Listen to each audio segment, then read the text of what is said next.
Living abroad changes you. And if you have lived in several countries, it's inevitable that you compare these countries and you will reveal some surprising preferences and some personality traits about yourself that you didn't even know before. I am Dunya. I lived in Austria for 7 years and then I moved to Spain. Now I've been living in Spain for 3 years. And the first thing that I noticed when I moved to Spain and when I was telling people that I lived in Austria before, they would be asking me what I liked more about life in Austria, what I think about life in Spain, how I compare them. So this is what I'm going to do in this week's episode. I will be talking more about some preferences about Spain, but there will be also some close ties. And in next week's episode, I will be talking about some other aspects of life in both Austria and Spain. And I will be saying about things that I like more in Austria. So stick around. And before I continue, I would just like to remind you to please subscribe because it really means a lot. So, number one, food and drinks. Austria is a smaller country, and there is something that you would call a typical Austrian cuisine, like they have Wiener Schnitzel, for example, or Sachertorte. This is something that every tourist tries when they visit Austria. But I would say that the diversity of food is uncomparably bigger in Spain, of course, because Spain has something that you would call like maybe more like a classical Spanish cuisine, but then every region has their own cuisine. You have Galicia and Asturias and Andalusia and so on, of course. You have restaurants in Madrid that are specialized for certain types of cuisines. So there is just a really huge diversity. And of course, Spain is also famous for drinks. Actually, Spanish wines are very famous. Even if you just go to any restaurant and you order a house wine, this wine is very likely going to be a quite good or decent one. And of course, there is a basically endless a number of varieties that you can try, both in red or white wine. Also, what I like, for example, are ciders, or how they call it here, sidra.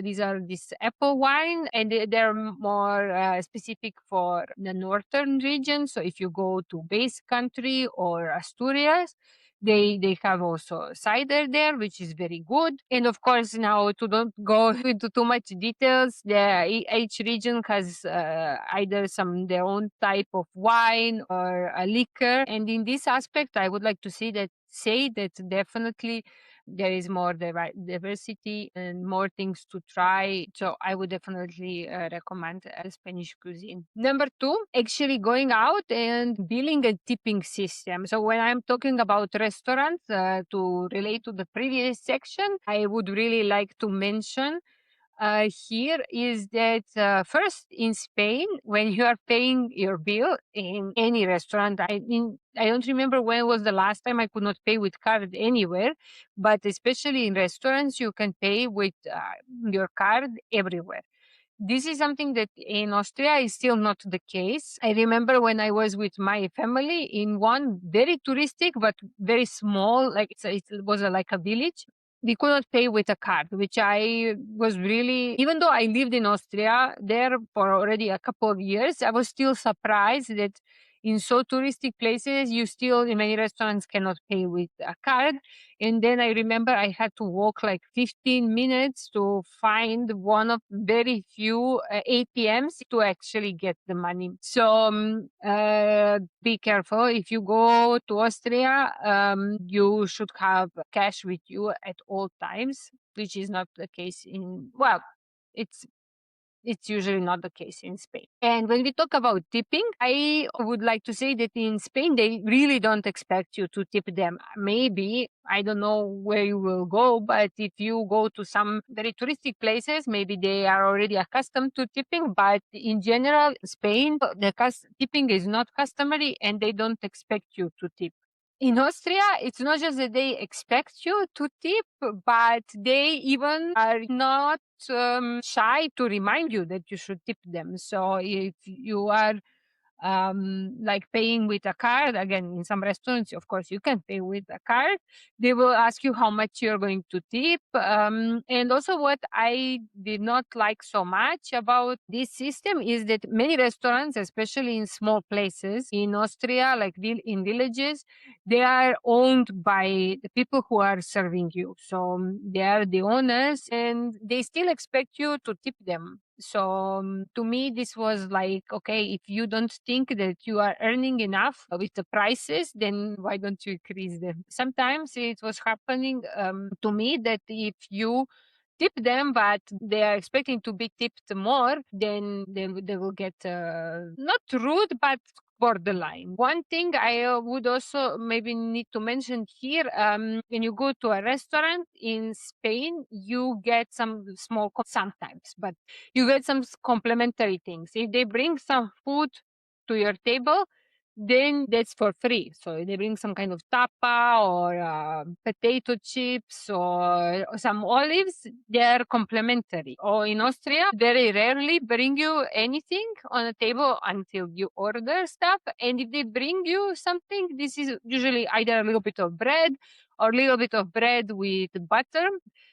Often they expect you to pay for it at the end. So, but this is very rarely that they bring anything that you did not ask for. And in this section, I have to say again that the Spain is definitely my preference. Number three, climate and outdoor life. I have to say this one is difficult. In general, I think both Austria and Spain have a quite a good climate, and outdoor life is also amazing in both Austria and Spain. Let's start with the climate. I maybe prefer Spanish climate a little bit more because winters in Austria can be quite cold and there can be snow. Also, it's raining way more than in Spain. Especially, it happened to me many times that in summers, for example, we were planning to go out or do something and then it starts to rain. So yes, rain can disturb your plans way more often in Austria. In general, yes, summers, for example, are not so warm, which it can be nice at times. But also, if you want to go for swimming at the lake, you even sometimes you need to check the forecast. Not every day is going to be good enough for swimming, and even like in some like more high altitude lakes, it can happen that it's too cold. The water is too cold for swimming, even in the middle of summer, because if there is a couple of cold days in a row, the water will cool down and it's or it cannot warm up, so it can get actually cold. Prefer Spanish climate though, because the winters are not so cold. But be aware that in some parts of Spain, like the south of Spain, Madrid, summers can be really, really hot. So this is really a downside. And when I talk about outdoor life, the nature is just simply amazing in both countries. In Austria, there are many lakes, there are mountain lakes, there are many mountains, the beautiful ones. And the only thing that, of course, Spain has a ocean, the Atlantic Ocean, a coast, Mediterranean Sea, islands. So the diversity is bigger. Spain doesn't have so many lakes. There are some, but not so many. But yes, Spain just wins because of a higher, even though it's a kind of close call, I would say that Spain also wins in this category because of higher diversity, both in climate, because also keep in mind that climate in Spain, in the north, it can be also fresh. The summers can also be quite fresh. In this sense, I would say that again, Spain wins over Austria. Number four, costs of living. Yes, so in Spain, the costs of living are lower. And here I'm not talking about Madrid because Madrid is very expensive. Or cities like also Barcelona, so bigger cities, maybe it's not so cheaper than in Austria. Also, be aware that in Austria there is also high diversity of living costs depend where you live in, because I lived in a village in a lower Austria called Lunsamse, and actually life there was quite cheap. Rents were quite cheap, restaurants were quite affordable. Then the life is actually quite cheaper. But I would say that overall, and all statistics are showing that life in Spain on average is cheaper than life in Austria. But keep in mind that also the salaries are lower. This is something that I'm going to talk about more in the next episode. What is cheaper than in Austria, I would like to point out, is food, like both groceries, especially like fresh fruits and vegetables, and of course going out, especially if you go to like a neighborhood restaurants and not tourist traps in the center. Some of them are tourist traps. I'm not saying that all of them are. And the transportation is cheaper. So the gasoline prices a little bit lower, and the public transport. The prices of public transport, I would say overall, they're quite cheaper than in Austria. And I would again like to point out that in big cities like Madrid and Barcelona, life is generally very expensive because of the high housing prices. But also keep in mind that outside of these big centers, costs drop significantly also for the housing. So their housing is also quite affordable in smaller cities or towns, especially in the countryside, of course. So this is overall, I would say, for the costs of living, overall Spain wins. But again, when we talk about salaries and standards of living, let's talk a little bit more in the next episode. Section number 5: everyday convenience, language. Well, Spanish language is easier to learn, and be aware that in Austria official language is German. But in Austria, they speak a dialect of German, which is differs quite a lot. But even if you go to a language school in Austria, they will teach you a classical, what they call a Hochdeutsch or High Deutsch, German, which is like a literature. Well, not really literature, but it's like a really the standard German. But in Austria, you will have a problem to actually get get around with it, mostly to understand people. If you speak Hochdeutsch, people will generally understand you, but you will have problems to understand them. And also, what I noticed that in Austria, there are many dialects. Like even within Austria, there is no really Austrian dialect. There are just dialects in almost every village, and they actually can differ quite a bit between themselves. And yeah, it's just a bit more difficult to catch up. Of course, if you go in cities like Vienna, most likely people will understand you, even if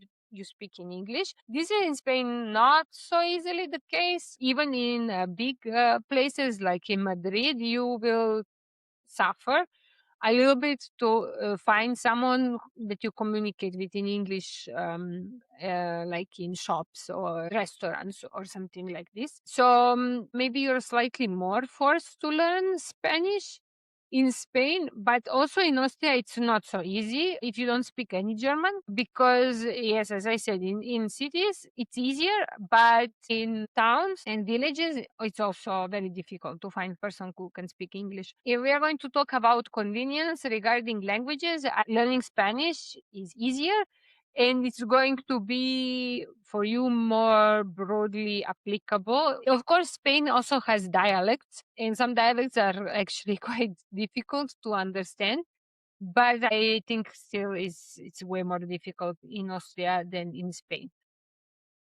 Number 6, diversity and people. So all of this actually at the end of the day depends the person that you meet, individual traits of this person, or individual opinions of this person. I don't like generalizing, but what I think it helps here in Spain is that it's way more common to go out for drinks, that also colleagues go out for drinks, that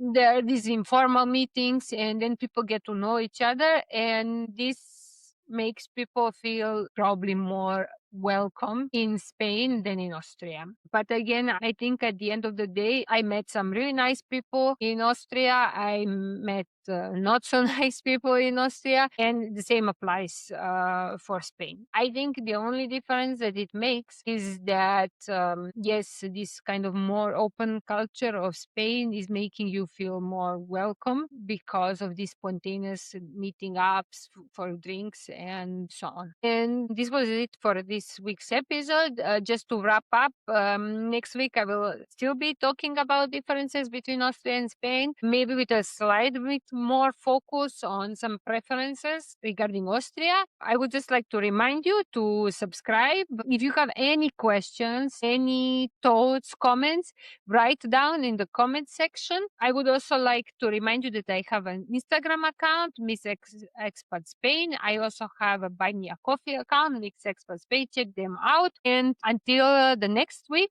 thank you for watching. Bye.